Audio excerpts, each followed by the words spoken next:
बच्चों, किसी की गलतियाँ निकालना या किसी की बुराई करना तो बहुत आसान है, पर अच्छी बात नहीं है।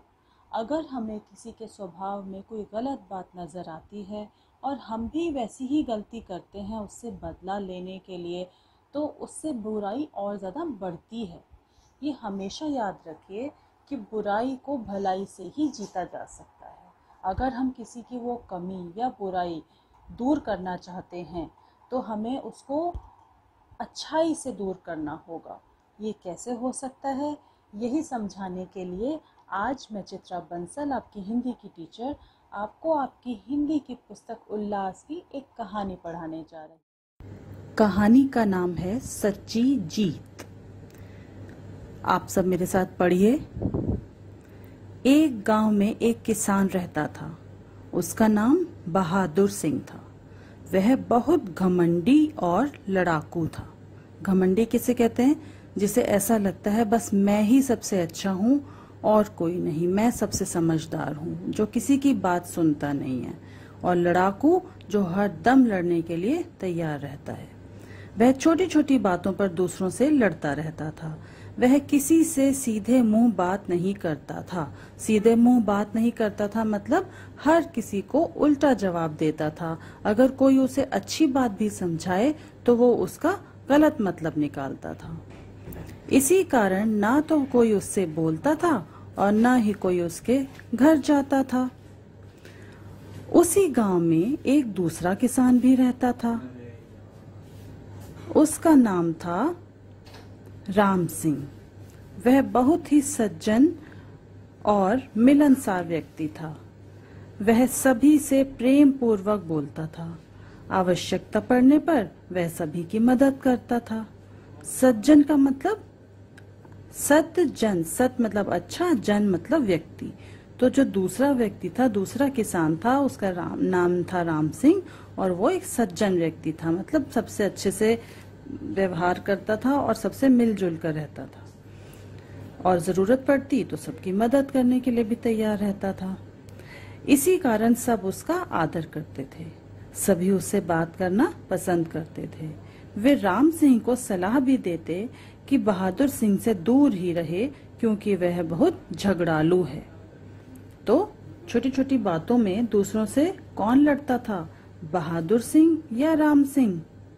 बहादुर सिंह, ठीक है, याद रखिएगा।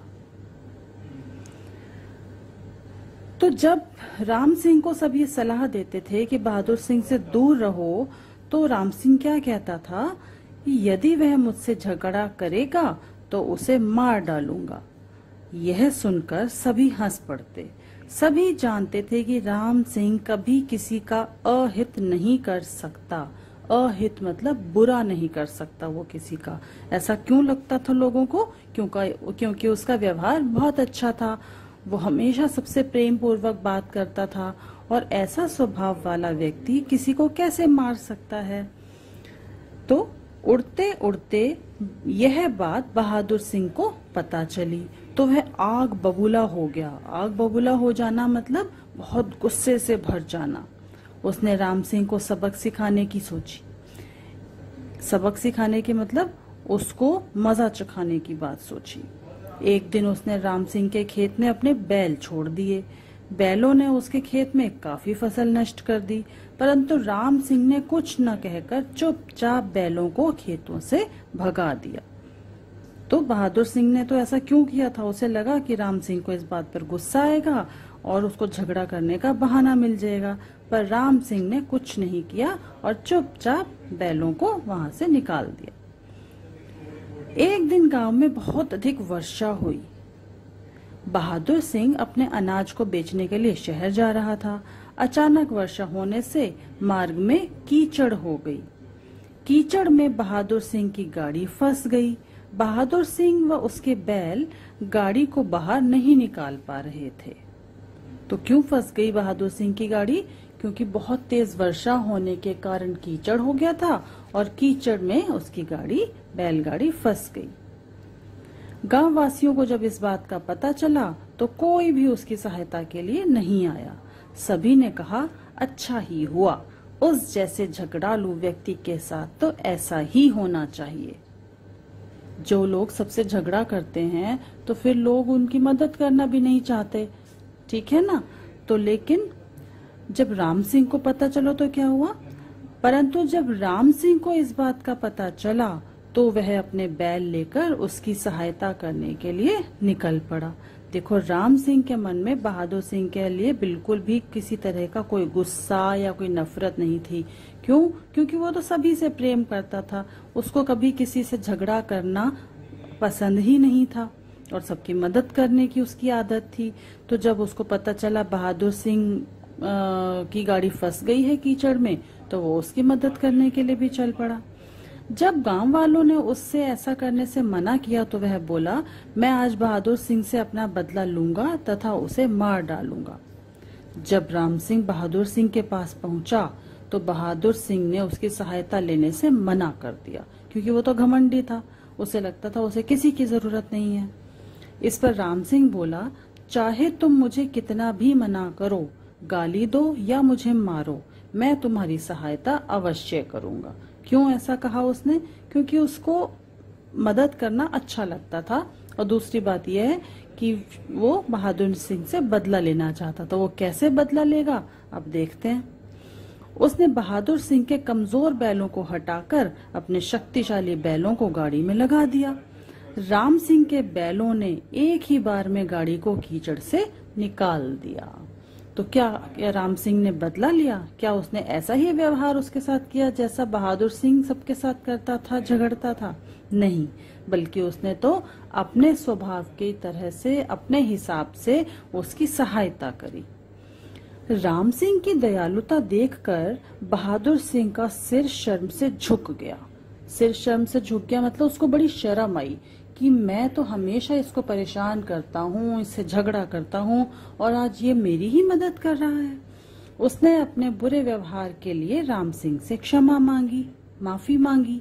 बहादुर सिंह में उस दिन से ही परिवर्तन आ गया। मतलब बहादुर सिंह में के स्वभाव में उसी दिन से बदलाव आ गया, सुधार आ गया। क्यों आ गया? क्योंकि उसे लगा कि ऐसे भी लोग होते हैं जो बुराई का बदला अच्छाई से देते हैं। अब वह घमंडी नहीं रहा, वह सभी से नम्रता तथा प्रेम का व्यवहार करने लगा था। इस प्रकार राम सिंह ने बहादुर सिंह के अंदर के बुरे इंसान को अपनी अच्छाई से मार दिया। यानी कि जो वो हमेशा कहता रहता था कि मैं बहादुर सिंह को मार दूंगा, तो वो वास्तव में किसको मारना चाहता था? बहादुर सिंह की बुराई को। यानी कि हमेशा हमें ये बात ध्यान रखनी चाहिए कि हमें बुरे व्यक्ति से नफरत नहीं करनी चाहिए, बल्कि बुराई से नफरत होनी चाहिए। हमें बुरे व्यक्ति का साथ नहीं छोड़ना चाहिए, बल्कि कोशिश करनी चाहिए कि वो बुराई का साथ छोड़ दे। तो देखा आपने कैसे राम सिंह ने बड़े प्यार से, विनम्रता से और धैर्य से बहादुर सिंह की बुराई को दूर कर दिया और उसके मन में भी प्रेम पैदा कर दिया। तो ये सचमुच हो सकता है, आप करके देखिएगा। क्योंकि किसी को गलत कहना तो आसान है, पर उसको सही बनाना, उसको अपनी अच्छाई से उसकी बुराई को भी दूर कर देना, ये बहुत बड़ी बात है, अच्छी बात है। तो कितनी अच्छी बात सीखने को मिली हमें इस कहानी से, और हमें अब इसको अमल में लाने की कोशिश करनी है। अगर कोई गलत करता है तो हमें बदले में गलत नहीं करना उसके साथ, बल्कि अपनी अच्छाई से उसका भी मन जीत लेना है, उसके व्यवहार में भी अच्छा परिवर्तन लाकर दिखाना है। तो अब हम चलते हैं, अगला पाठ फिर एक साथ पढ़ेंगे। तब तक सब अपना ध्यान रखिए।